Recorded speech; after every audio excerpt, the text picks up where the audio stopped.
If any of my videos have helped you determine to drive with Maverick Transportation, I definitely would appreciate it if you'd use my name as a referral. I know my wife would definitely appreciate that.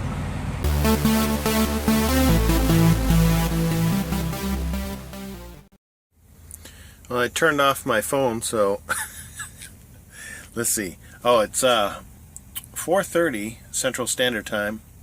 Did 497 miles. I'm done for today, and why is that?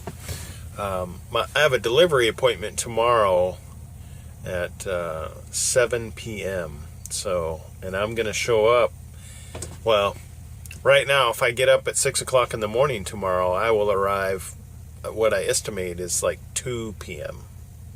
So 5 hours early may be a little too much. I don't know. So I decided to stop at least here because the farther I drive just increases the amount of time I have to wait tomorrow. Either wait there at the receiver or wait to start my day. My plan is to start my day at 6 o'clock tomorrow and send in a new ETA to see if I can, if they may take me early. I've been to this place several other times, and it's usually I show up, and when I have the, as in the turn that I arrive in, I back in and unload, but we'll see.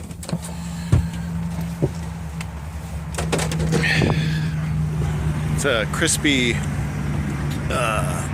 21 degrees out, and I'm at a rest stop off of Interstate 70, heading east. I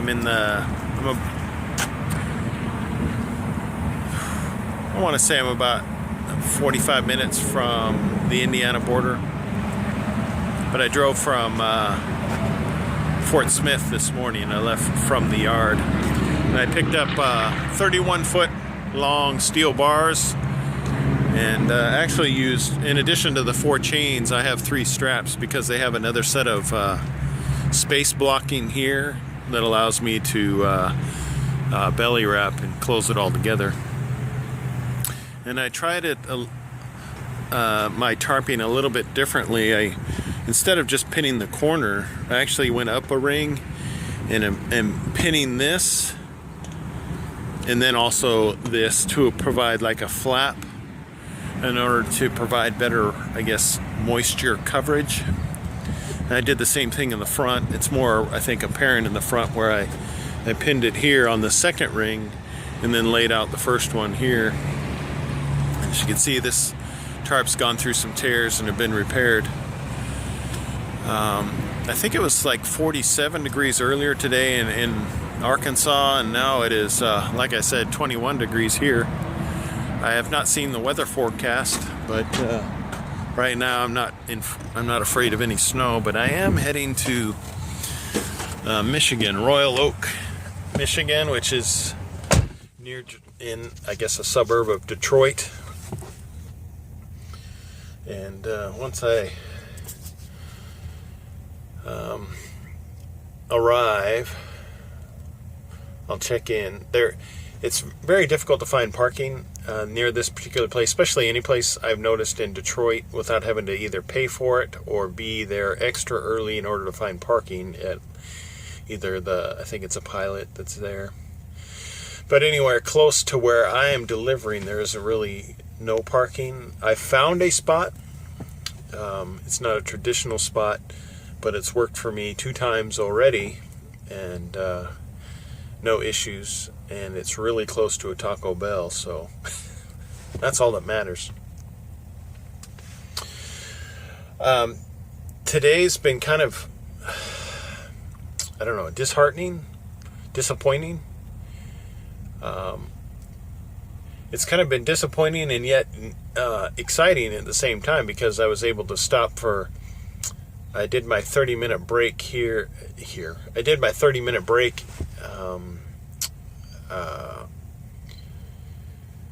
in Belleville, Illinois, nearby where I lived. It wasn't, I mean, it was really East St. Louis, I think, but there's a Flying J or a Pilot there that's really close to my home, like 5 or 10 minutes away.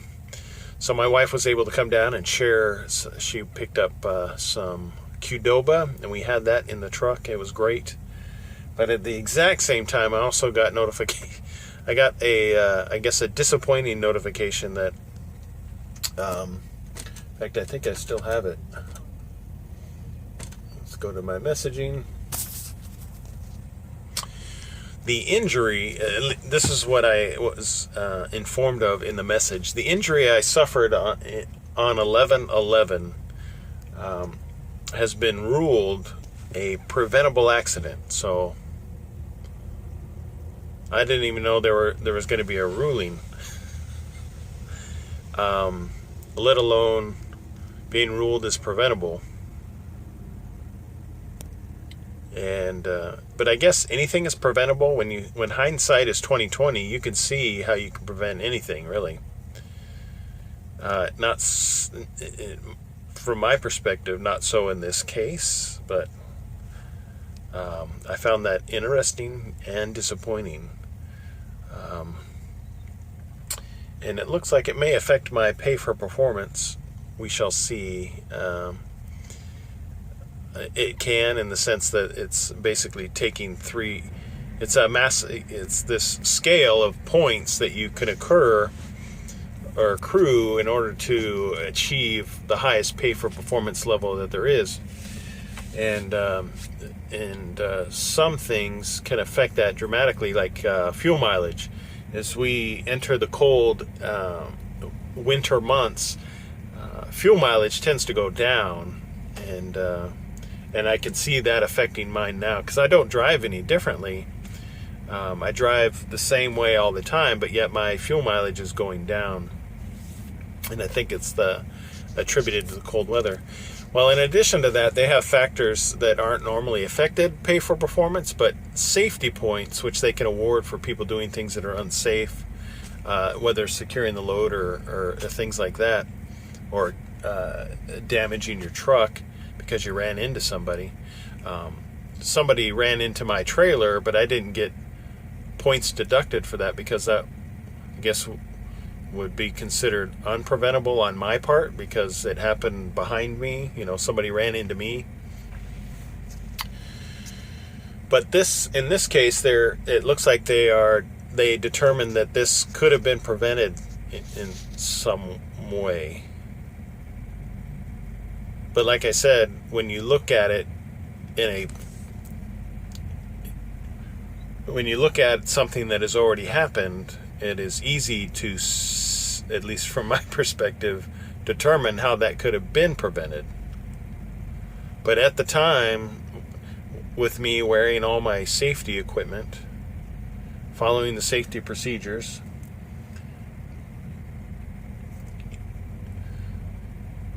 and when I show up, my medic mindset comes into play here. And I apologize for the low lighting. The sun is starting to set. But my medic mindset is when we operate on an ambulance, the first thing we do is scene size up. When you arrive at a location, you're always analyzing the scene to see if the scene is safe before you proceed to try to help a patient. I think that's carried over for me in the general delivery system of products, is that when I arrive at a place, I'm always looking around to see what the hazards are. Because some of these places we go to, there is debris everywhere, leftovers from their manufacturing steel process. They could have piles of whatever in many locations, and actual debris strewn about where you drive, because as they transport those products, those leftover products, they can spill out and end up in what you would consider a normal pathway for either a vehicle or people. Well, at this place where I injured myself, I thought it was actually a very clean environment. It had a paved drive areas that we can drive on. It was paved, it wasn't dirt. It had what I thought was, if I remember correctly, well maintained. They had a grass area, and in my mind, from what I remember, things don't last long in my brain for some reason. It all appeared a very level, safe environment. So there was nothing to indicate to me that I need to be cautious about any particular area. But so I'm going to send an email to my fleet manager to see if there's an appeal process, something I can do to try to see how this process one was done, because I don't. With dual camera mode on this particular phone, it only allows me to record in 10-minute clips. I didn't realize I'd been talking that long. This is what lets me know I need to shut up, is when the timer reaches close to 10 minutes. But what I was saying is I don't know how this. I didn't realize that there was this safety board process until I received the message that said they had met and made their determination. So I'm going to send in an email to my fleet manager and just inquire as to how that process works. Is there an appeal process? Because I understand these decisions are made, and I'm not. I try not to get offended by these things, but sometimes I look at it and it doesn't make a lot of common sense to me. But like I said, I had never experienced this before, so I want to find out about it to see if there's anything I can do to maybe get the decision changed, because it does affect my pay for performance, and I don't feel that it could have been prevented in any way. Not to mention, it seems more like a negative reinforcement to report these kind of things.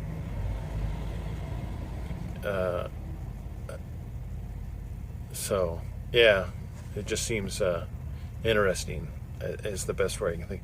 It is the disappointing part was that it could affect my pay for performance, and I like getting my extra 6 cents a mile.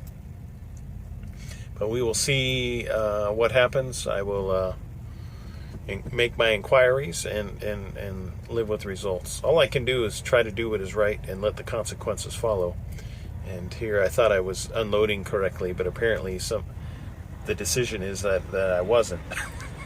Is the way I'm understanding that I could have prevented this, and therefore that tells me I did it wrong.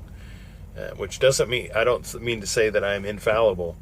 No, I'm sure there's things I can improve on, but that I just found surprising. So it will. It's amazing that it's barely 5 o'clock and it's getting dark already. It's already difficult enough starting in the day in complete darkness, but then ending up. And in fact, as I look at my phone and to see how it's recording outside, it looks much brighter through the phone than it is through the natural eye. It's interesting to see how the aperture is already compensating for the darkness outside by making it appear that there's more light outside than there really is. Anyway, I've talked way too long already.